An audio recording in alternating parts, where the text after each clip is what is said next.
ഞാനിവിടെ ഒരു നുറുക്ക് ഗോതമ്പും ഉപ്പുമാവാണ് ഉണ്ടാക്കാൻ പോകുന്നത്.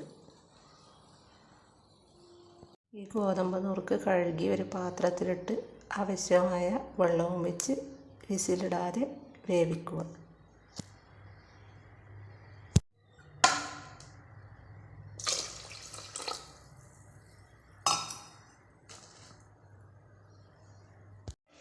ഇപ്പോൾ ഏകദേശം വെള്ളമൊക്കെ വറ്റി വെന്ത് വന്നിട്ടുണ്ട്. കുക്കറിൻ്റെ വെയിറ്റ് ഇട്ടാൽ വെന്ത് കുഴഞ്ഞു പോകുന്നത് കൊണ്ടാണ് വെയിറ്റ് ഇടാതെ വേവിക്കുന്നത്. ഒരു പാൻ എടുത്ത് അടുപ്പത്ത് വെച്ച് ചൂടാകുമ്പോൾ അതിലേക്ക് വെളിച്ചെണ്ണ ഒഴിക്കുക.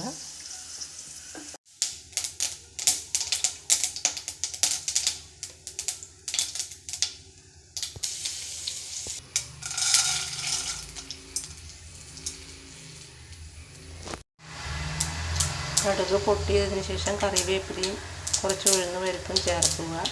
ഉഴുന്ന് പരിപ്പ് മൂത്ത് വരുമ്പോൾ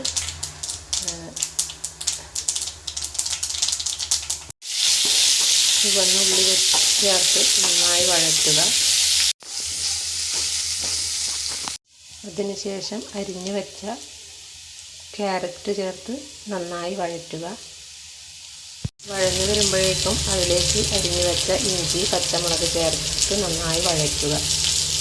അടുത്തത് ഞാൻ മുരിങ്ങ ഇലയാണ് ചേർക്കുന്നത്. അത് ഓപ്ഷണലിയാണ്, വേണമെങ്കിൽ ചേർക്കാം. ഇത് നന്നായി വഴഞ്ഞു വരുമ്പോഴേക്കും നമുക്ക് വേവിച്ച് വെച്ച ഗോതമ്പ് നുറുക്ക് ചേർക്കാം.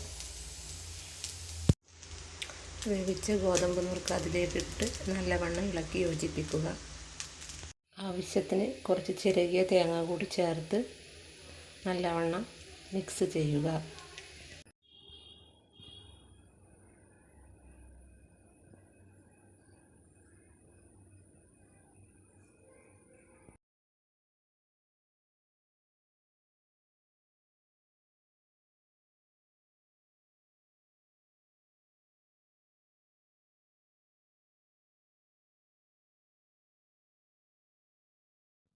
ഞാനിവിടെ ഒരു നുറുക്ക് ഗോതമ്പും ഉപ്പുമാവാണ് ഉണ്ടാക്കാൻ പോകുന്നത്.